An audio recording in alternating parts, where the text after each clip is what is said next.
Ini untuk tembang berikutnya saatnya kita persiapkan dan kita dengarkan kembali dan disambut bersama artis kami bareng Uvi Silvia.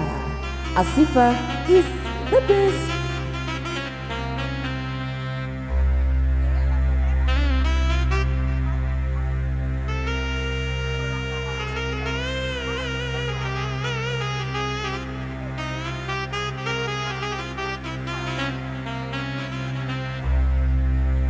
Oke, ini tadi permintaannya sudah kita terima, tadi ada Keramat juga ada Kidung Wahyu Kolosebo. Kita kasih yang mana dulu, say? Iya, ini khusus buat warga RW 8. Semoga sukses selalu. Lewat tembang Keramat, coba kita hadirkan lagi bareng Ashifa is the best. Kita hadirkan bareng Uvi Silvia.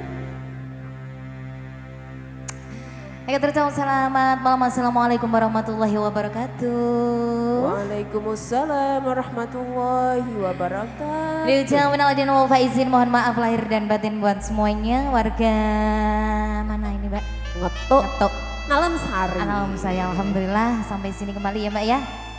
Oke, ini sudah ada permintaan dari panitia ya. Dari panitia ya, betul sekali. Ini dikasih yang mana dulu? Ada Kidung ya? Loh. Kidung Wahyu Kolosebo. setelah melempar dan akhirnya yang kita tangkap. Ada Kidung Wahyu Kolosebo.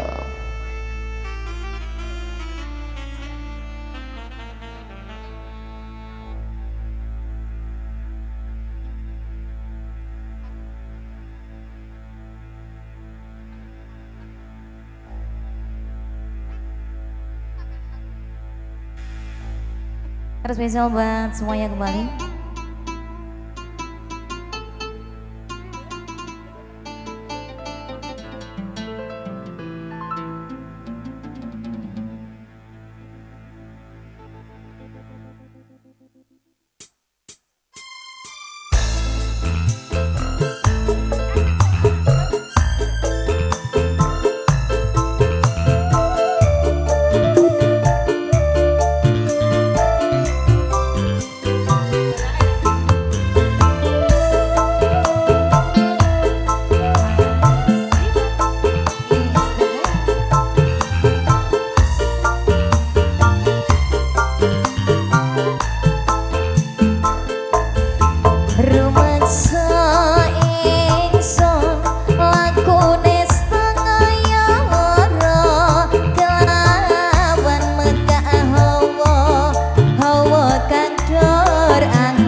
Podo mati manunggaling kawula Gusti, krentek ati bakal dumati mukti ingsun tanpa piranti. Terima kasih.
sudah terpenuhi, yang punya ada gitu ayo kalau sibuk terus spesial buat